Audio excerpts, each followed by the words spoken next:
basically unhelpful content, which is like the programmatic SEO or, just creating pages because you're like, oh, I want to game the algorithm. It's like help people.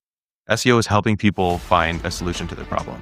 That's it at the end of the day. Welcome to the Simple and Smart SEO Show podcast. I'm your host, Krista Waddell, here to bridge the gap between SEO strategy and real-world business success by bringing you insights, stories, and conversations from the SEO community and beyond. So grab a coffee or your favorite tea, and let's dive into smarter SEO for your business. Welcome back to the Simple and Smart SEO Show podcast. I'm back with an old friend who is just killing it out there in the digital marketing world. Give a warm welcome in your heart wherever you're listening for Matt Diamante. He is here again to talk about SEO, break down some myths, talk about his new book, and just share about what he's been up to. So Matt, welcome back to the Simple and Smart SEO Show podcast. Yeah, I'm very, very happy to be here. It's been too crazy. I think it's been like 2 years since we did the last episode, and a lot's happened. Yeah, I see your reels pop up on Instagram.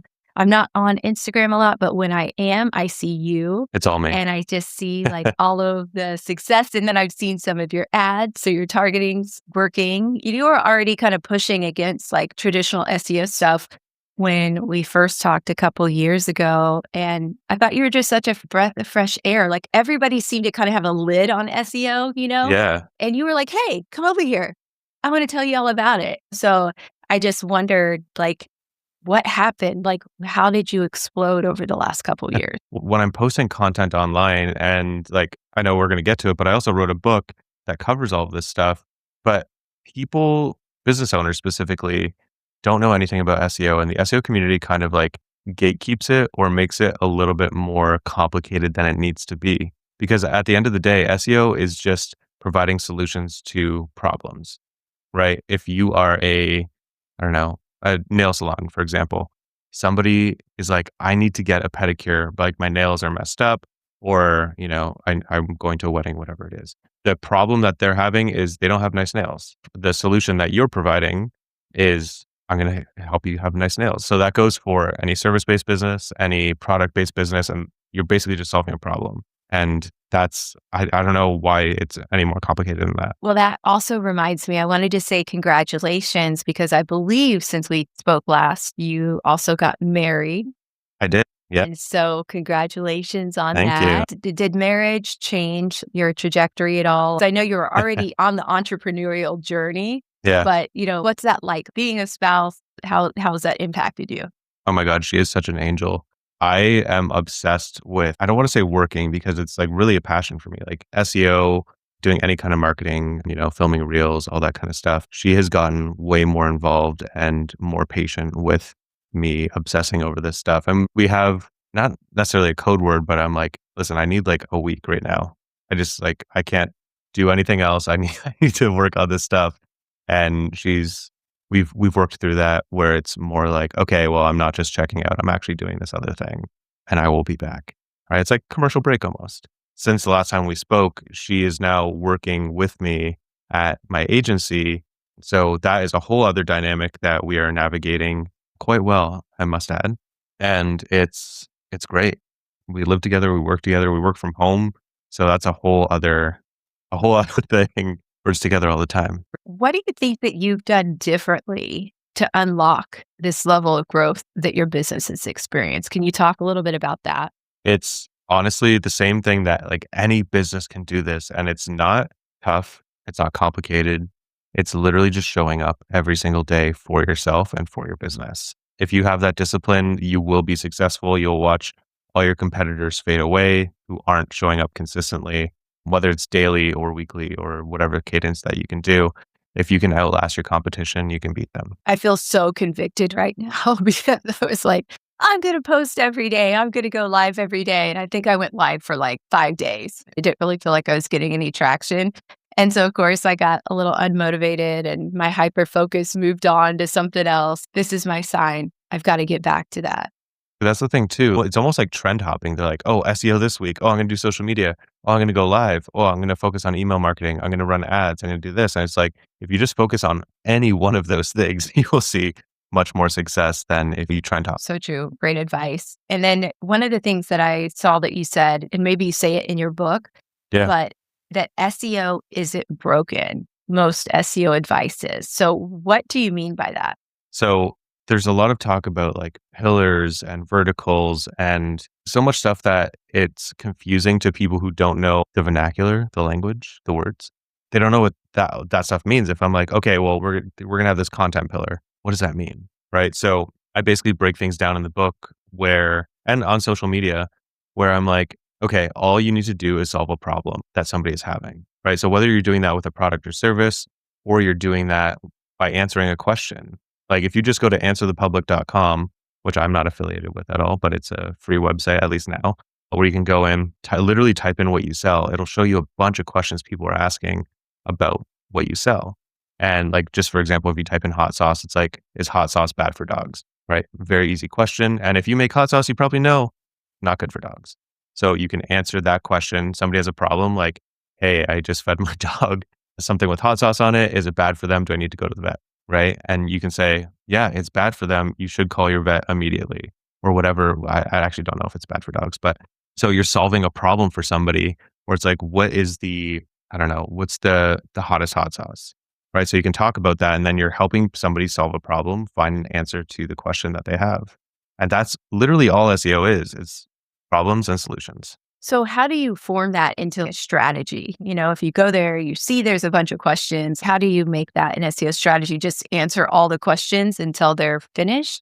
Or what do you recommend? Yeah, I mean, it's even talking about strategy, like I almost don't like that word because like, yes, it is a strategy, but it's simpler than that. You're just answering your customer's question, right? The more content you have on that topic, the more what we call topical authority, which is just Google saying, okay, I know that your site is about this topic. The easier it will be to rank for pages like your product or service pages that are actually going to make you money. I call those the money pages. I have a funny story for you because I know you live in Canada, right? Yeah. You live in Canada? Okay. So I have a client who lives in Canada and she's a dietitian. And Okay. one of the things that she ranks for is a blog having to do with the munchies. And it was hilarious because as I was looking through her Google Search Console report, it primarily had to do with a certain type of substance-induced munchies, Yep. if you will, Yep. And so she's a dietitian slash nutritionist. And it's like, oh, this blog is doing so well. But it's funny how sometimes we inadvertently answer questions from people that aren't necessarily our clients, but they drive a lot of traffic. And so I was just wondering, like, how do you help people identify the questions that are worth answering? Well, just in using your example, like somebody having the munchies, we all know what they're doing to have the munchies. That person is looking for a solution. Maybe they're like, every time I do that thing and I get the munchies, I don't want to get the munchies because I'm gaining weight, right? Like they have a problem. They know that they need help with it. So they are looking for somebody to help them, looking for information to help them. And in that blog post, for example, you could have like, hey, if you want to, I don't know, get your life together, or whatever the verbiage you want to use is, if you want to get your life together, like talk to one of our nutrition coaches or talk to me. Like I can help you come up with a plan to help you either lose weight or gain muscle or whatever it might be. So that's a great idea to still capture the traffic and then try to convert it. I thought it was so funny because the initial intent behind the article was just somebody who was kind of a binge eater. Yeah. And so I thought, wow, you really captured a whole different demographic. I don't like having like, here's your avatar for the person that you're trying to target because you might have an idea, but then, say you publish something about munchies and you're like, well, there's actually this whole other avatar, this whole other person that I can be targeting or attracting as a client that I didn't know before. So it's almost like, don't just assume, go with what the data says and keep adjusting from there. Okay, let's talk about that. Google has matured and most strategies haven't. I think that might have been something else that you said before. What do you think people are still optimizing for that doesn't exist anymore? One thing that people do is like programmatic SEO, which is basically just creating a whole bunch of pages automatically, swapping out keywords, doing all that kind of thing. And that kind of stuff just doesn't work anymore. I haven't seen that working recently. Google's getting smart. And I know you're saying Google's matured, but I feel like Google's always changing, right? And now we have, all these AI tools as well, where people are actually going there and asking questions and trying to get recommendations. Like I was just in Portugal. I got back last night, and on the entire trip, it was my wife and I and two friends, and they were all on their phones going, "Where's the best place to get whatever dish in Portugal or on this island that we're on or in this town? Or where's the best hike?" Stuff like that, where it's like Google's not necessarily going to give you all of that information. Like you'd be a lot more specific with AI or asking AI ChatGPT questions, right? So it's forever changing, and like doing this like basically unhelpful content, which is like the programmatic SEO, or just creating pages because you're like, oh, I want to game the algorithm. It's like help people. That SEO is helping people with, and I've said it a couple times now, but helping people find a solution to their problem. That's it at the end of the day. So I have to tell you about an idea I have for programmatic SEO Yeah. that I feel is helpful to Shopify store sellers.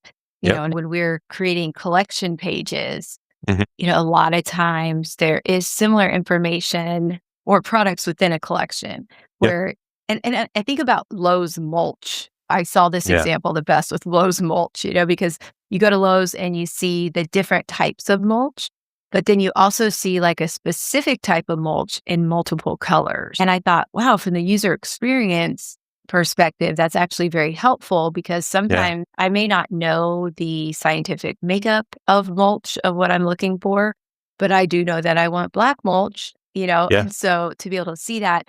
And so I've been studying like how they've created those pages and trying to recreate something similar that an artist can implement on a Shopify store as Yeah. we're moving from Etsy.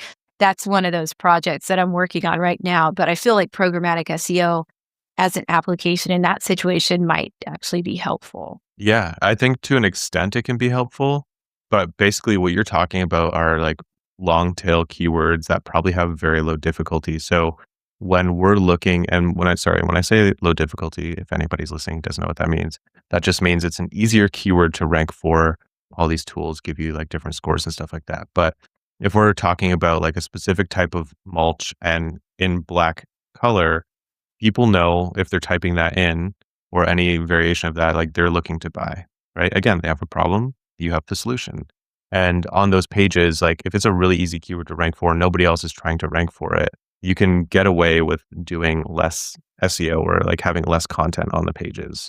And that's actually like a really good strategy that some people that I know are applying right now. You've kind of moved into like a teacher role, your empathy towards somebody who might be listening, like, oh, I might have said something you don't understand. Yeah. What have you learned about communicating your knowledge? How's that changed over the last couple of years? If you can explain what you do to like a 10-year-old and for them to get it, you're being too complicated with it, right? Like I had to, and I still don't know if they know, but like for my parents, like for years, they're like, what you build websites? And I'm like, well, that's like part of what we do.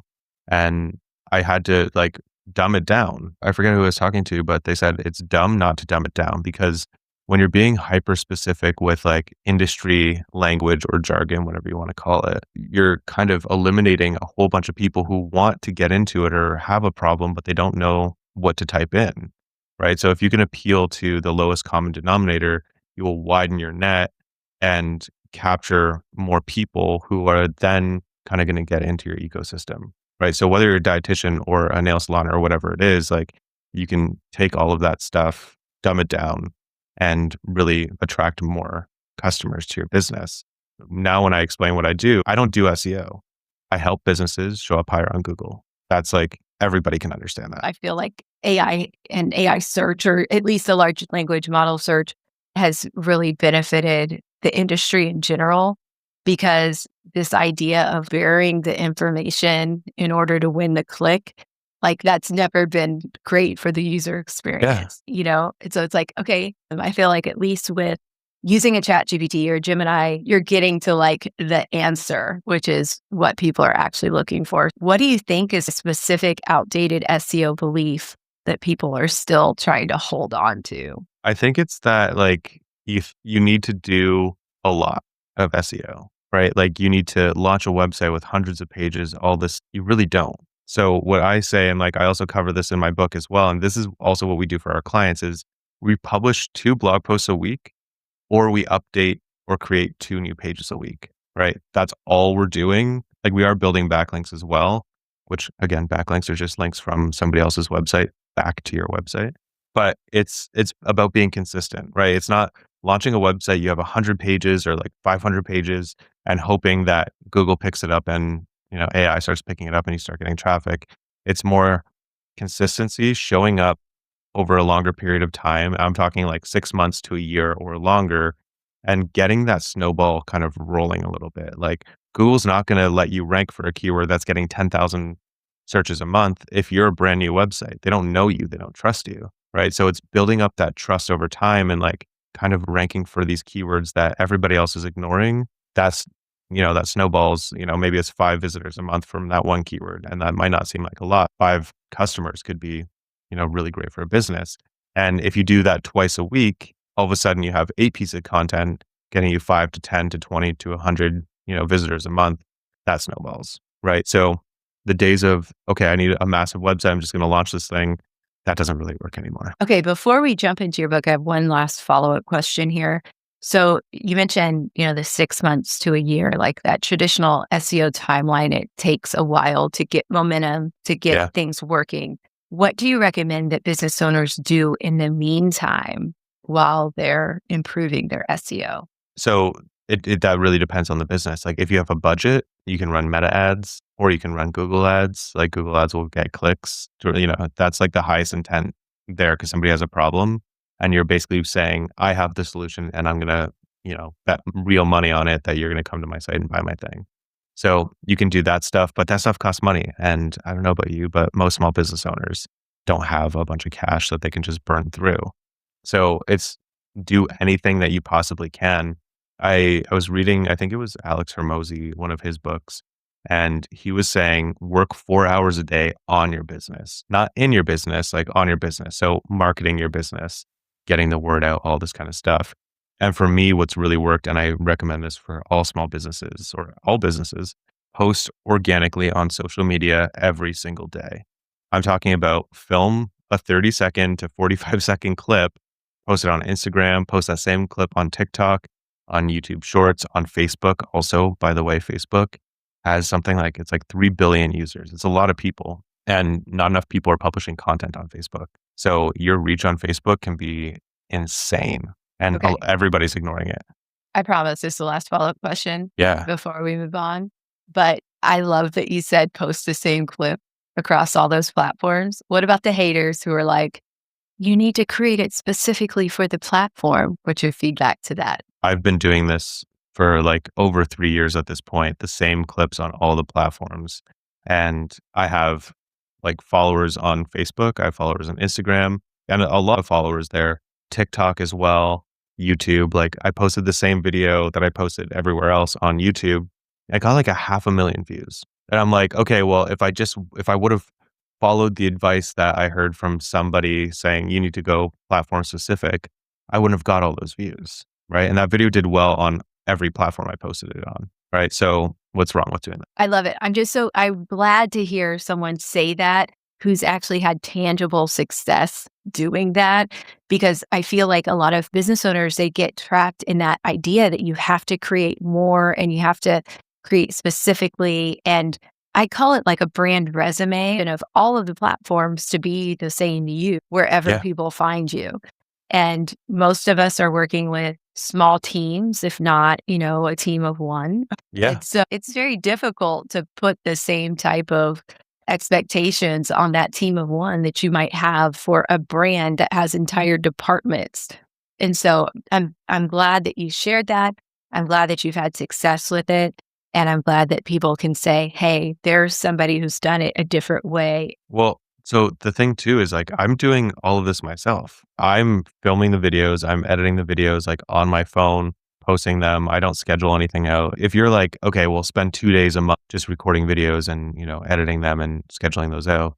To me, I'm like, that's so much more work than waking up in the morning and being like, oh, I have this project that I'm working on and I can talk about a piece of that without revealing who the client is. then I'm just going to film and educate people on that specific piece. Takes maybe like 20, 30 minutes to script something. And when I say script, I mean, I'm literally typing on like the notes app on my computer and just saying, okay, here's roughly what I'm going to say. And then you read it and then you look at your camera, you click record, and then you try to remember that. And then you can clip that all together. Like you don't have to be somebody reading from a teleprompter or like a professional speaker. You can clip things together. And yeah, I'm doing it on my own at this point. Maybe I'll get some help in the future, but it's very possible to do.